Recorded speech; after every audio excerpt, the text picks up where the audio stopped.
Well, hello friends, Mark Holmes here, and as always, I want to thank you guys for watching, commenting, subscribing, and being part of the Joe Boo Sports Report. Without you guys, this literally does not work. Man, I got to tell you, from last year, being in Miami at the Super Bowl, from the time that we heard about that helicopter going down with Kobe Bryant and his daughter and the friends, it seemed like that was the moment that everything changed. And it seemed like that was the beginning of the cascade of so many great and famous people, as well as friends and family, that literally just started to pass away. More than usual, more than ever. And there'll be people that are truly missed. People maybe you forgot about until you heard about them passing away. Tomorrow is, you guys know my cousin Daniel. Tomorrow's a funeral for his brother.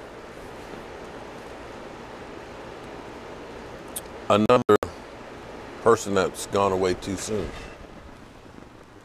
A few hours ago, John sent me a text message letting me know that Prince Markie Dee had passed away. And most of y'all are like, who? I'm sure most of you don't have a clue who Prince Markie Dee was.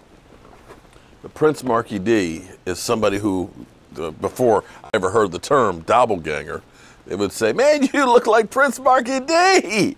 Yeah, I do. People used to say it, but then they also used to say I looked like Heavy D.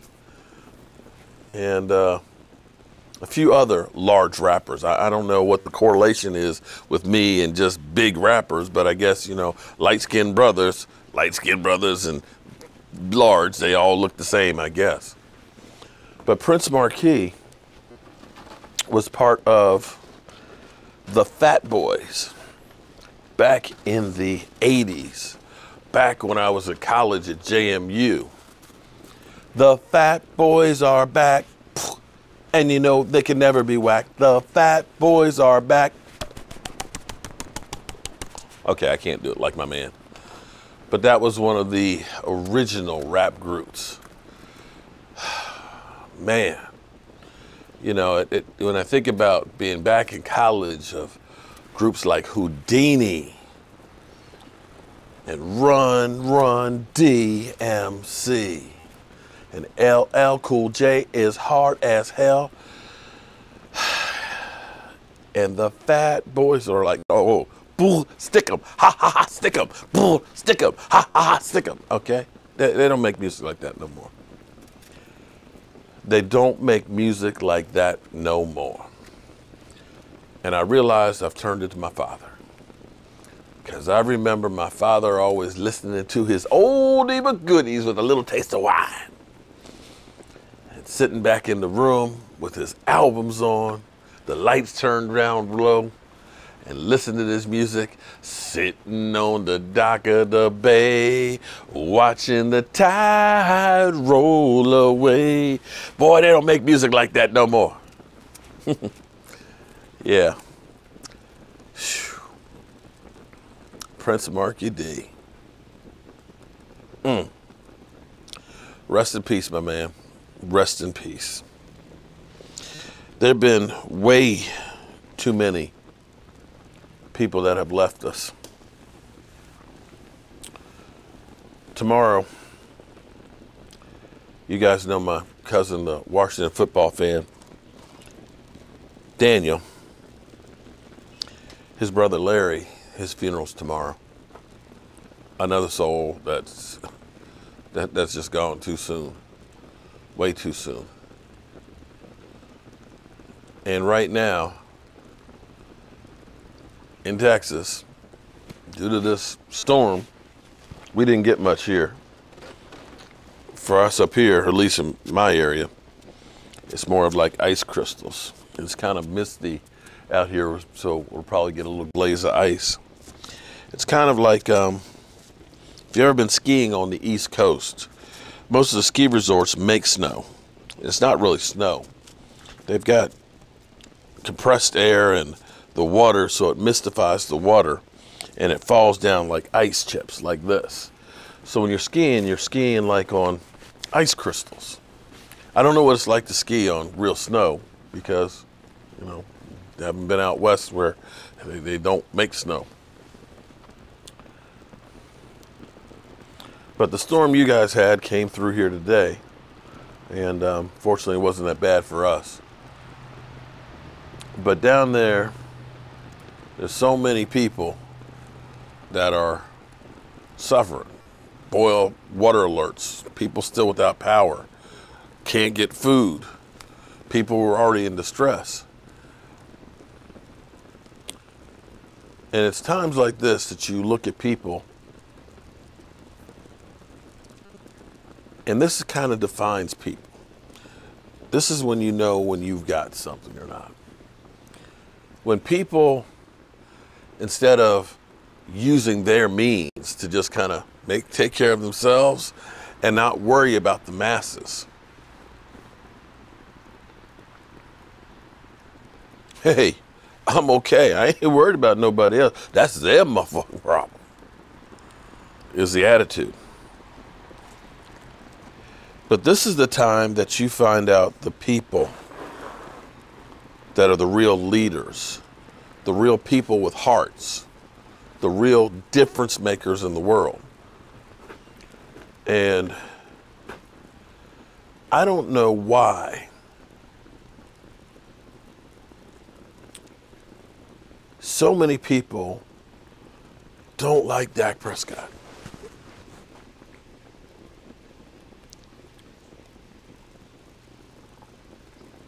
For him to go through with Matthew McConaughey, looking out for others.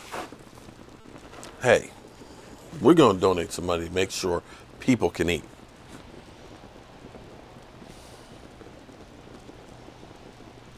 A guy who, during a pandemic, builds a football team so a place for his teammates, his brothers in arms, can get together and work on their craft. Who does that?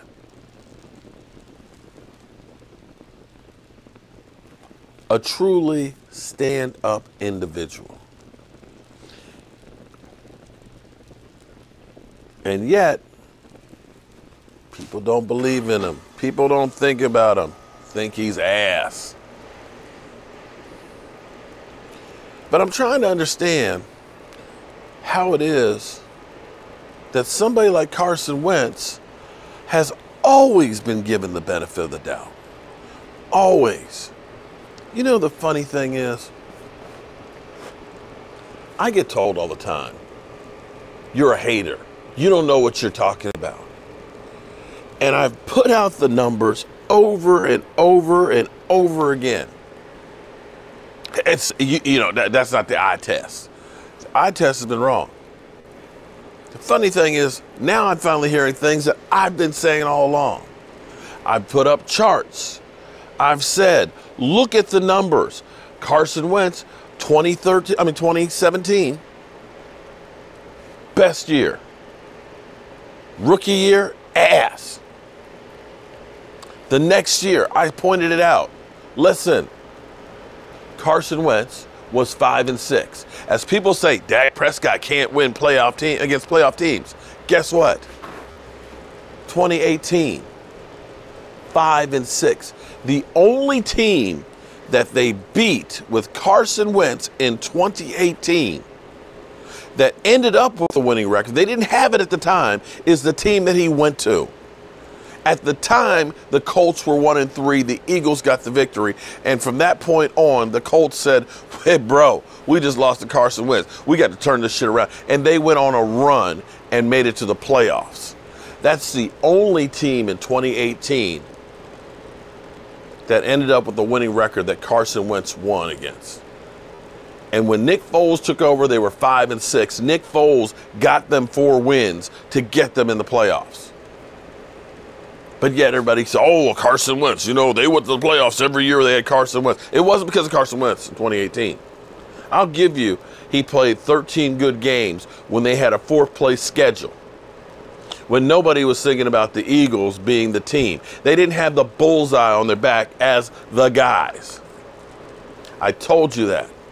In 2019, when they talk about, oh, that stretch going down the stretch there, Carson Wentz, you know, he looked like an MVP. Dudes, you beat my Cowboys 17-9.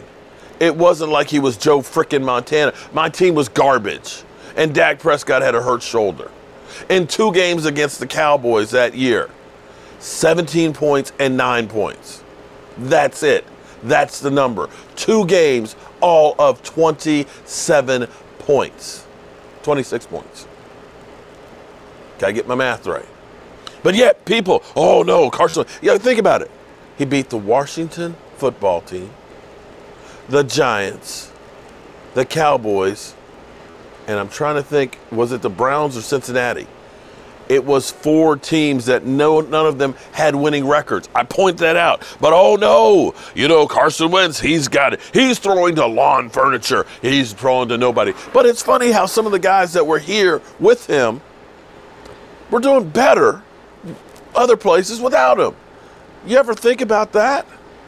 I told you guys that he was going downhill every single year. Oh no, you're just a hater. You're just a hater. But yet that guy,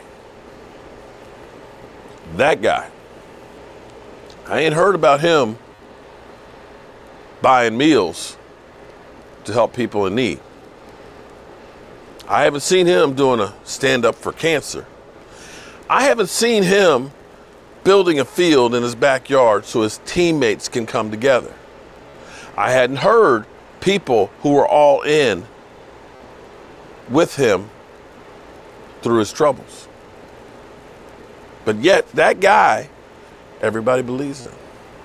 The guy that everybody loves on his team, oh no, you can't pay them. Nobody batted an eye.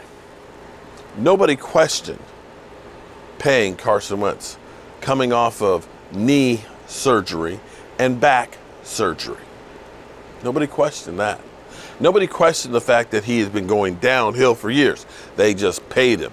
Yet the guy who's been getting better every year, the guy who is taking care of the community, the guy who has put the team above all else, the guy who is sacrificed for the team. Nah, we don't need him. Yeah. I tell you what, if the Cowboys end up not doing the right thing by Dak, you think it's cold in Dallas. That shit's going to get cold for the Cowboys. You talk about quarterback purgatory? Yeah.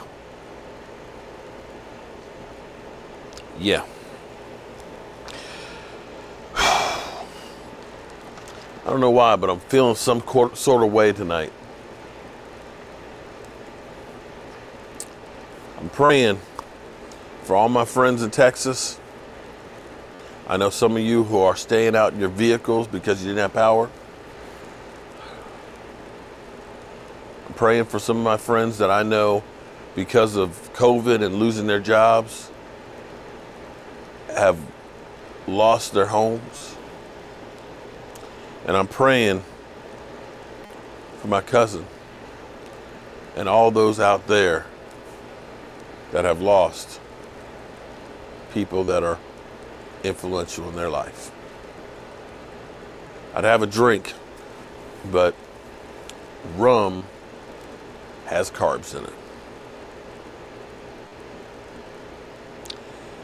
Hope you guys have a better day tomorrow. Biz Markie and Larry, I'm gonna miss y'all. Have a good night.